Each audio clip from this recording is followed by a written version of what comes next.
Magnus.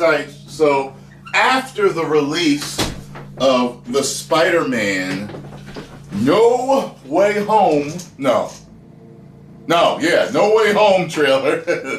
Everything's home this and home that. Gotta make sure you get it right.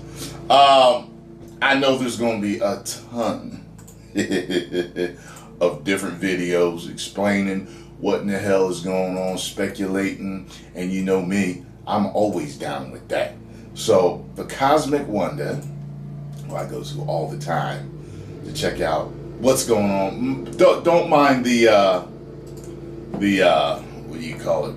The yard work right now, because it is what it is. It's what we got to deal with here. I apologize for that, but sorry about that. Yeah, the Cosmic Wonder got some new stuff. So this says that the trailer proves a plot leak. So let's check this out.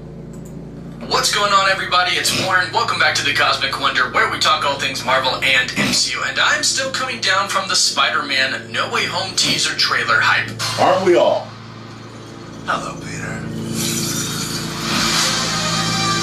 But let's be honest, I think it's going to be a while until most of us come down from it. And if you haven't heard, the Spider-Man No Way Home teaser trailer broke the record for most online views in its first 24 hours after release, which is insane, but not unexpected. It got 355.5 million views worldwide, topping the total of 289 million views for the first trailer for Avengers Endgame. So needless to say, I think people are pretty dang excited for this film. Maybe you guys are right. Maybe it will be bigger than Endgame.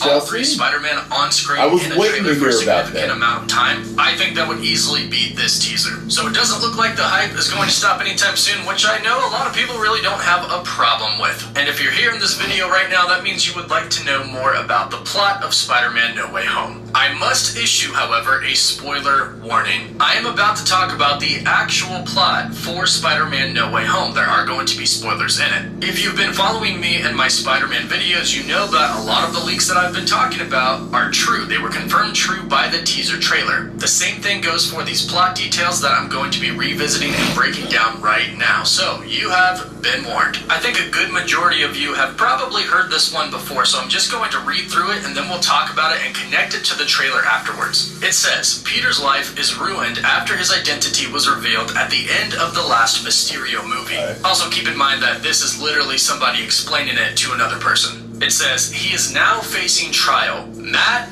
Murdock is his lawyer. Peter goes to Doctor Strange and asks him to cast a spell to make everyone forget that he is Spider-Man. However, something goes wrong with the spell and they break reality and bring 5 spider villains of other dimensions to the MCU. The Green Goblin from the first Spider-Man film, Doc Ock from Spider-Man 2, the Sandman from the third Spider-Man film, the Lizard from The Amazing Spider-Man, and Electro from The Amazing Spider-Man 2. Norman Osborn, aka the Green Goblin, is talking to the others, asking what is the last thing they remember, and they all say Spider-Man killed them. Doctor Strange wants to take them back to their original dimensions, but the villains fear that returning would mean that they would return exactly where they came from, meaning they would die again. Peter wants to let them free because he feels bad because the other Spider-Man in the other universes killed them. He wants to set them free, and Norman Osborn manipulates Peter into feeling sorry for them, and he frees them. Peter fights Doctor Strange and breaks the key, which is a cube that held them captive, and the villains are now free. If you caught my breakdown, you can remember that I mentioned the cube and that it was very important. I didn't remember exactly what it was at the time, but now I do thanks to this plot leak. It is the key that keeps them in the prison. But Peter breaks it.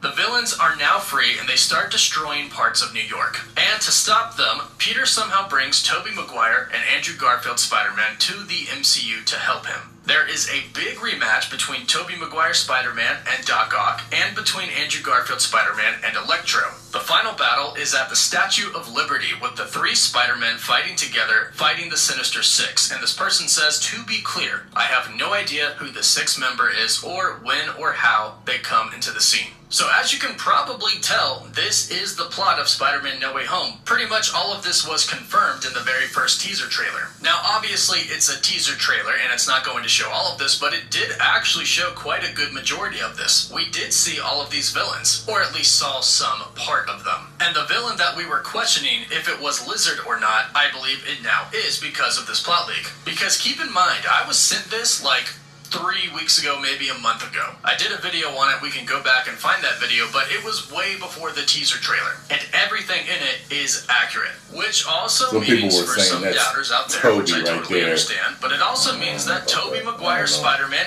and Andrew Garfield's Spider-Man are indeed coming. And it sounds like they're going to definitely have their hands full helping our By the way, guys, Peter Parker. Now, this actually does help clear up a few things in the teaser trailer. There is one specific scene where we see Doctor Strange and Peter on a train. Doctor Strange is performing some crazy cool magic, and a lot of people were wondering if they're fighting here. And now the answer looks like yes, but the other question was, who are they fighting? And the answer is, they're fighting each other. And to me, it's kind of funny because it's like, sorry, Peter, but you stand no chance against Doctor Strange, and we can see that in this footage. Doctor Strange takes the train that they're on and duplicates it and sends them off into the sky. He's the master of the mystic arts. Sorry, Peter, you don't really have a chance here. But of course, they're going to be allies. I don't believe that they're going to actually be enemies throughout the movie. This will probably be a pretty epic fight, and then after, Doctor Strange is going to say something like, well, we have to get them back. And since they're destroying New York and they truly are evil, as Peter can see, he's probably going to agree.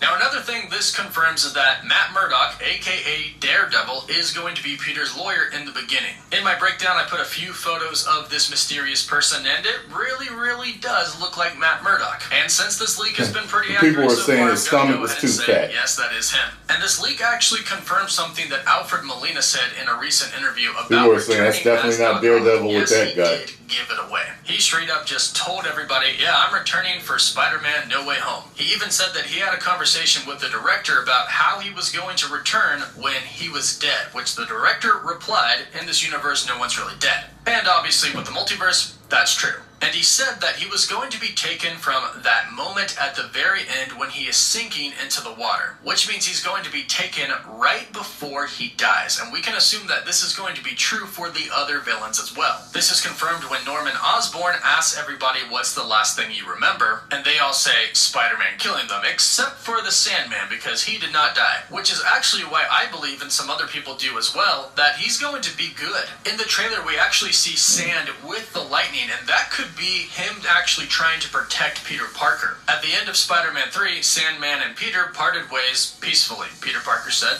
I forgive you. And Sandman was just trying to do it for his daughter. Now this says that the final battle is going to take place on the Statue of Liberty, and it's going to be the 3 Spider-Men versus the Sinister Six. And we've actually seen a leaked photo of the Statue of Liberty holding a Captain America shield, and this was from the set of Spider-Man No Way Home. So we can also believe that that is indeed going to be the final scene. And the last thing I want to talk about is something that is very key, pun intended, to Spider-Man No Way Home, which is the cube key that Doctor Strange has that Peter breaks. I've heard a little bit of rumblings around about what this key actually does, and it's pretty much like it says. It keeps the villains trapped inside of some sort of magical prison. The only thing I'm really unclear of right now is whether or not the villains kind of just pop out of the middle of the air, then Doctor Strange goes and he retrieves them and he puts them in the prison, or if they pop up in the sanctum somehow. That's kind of a part that I'm unclear of, but I would really love to see Doctor Strange fight these villains. I also heard that Doctor Strange somehow gets hurt, and he needs his power to kind of rebuild the key or keep it together, because that's how they're going to get them back to their respective universes, and that's why Doctor Strange is kind of going to be out of the picture and not going to be able to help Peter Parker, which is why the other Peter Parkers come in.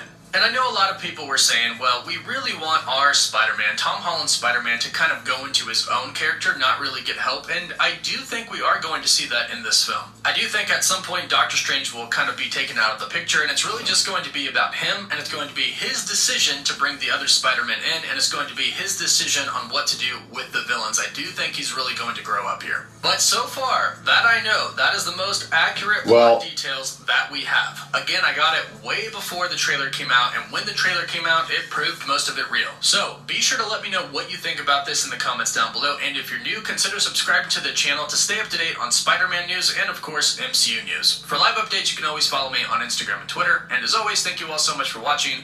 Woof woof.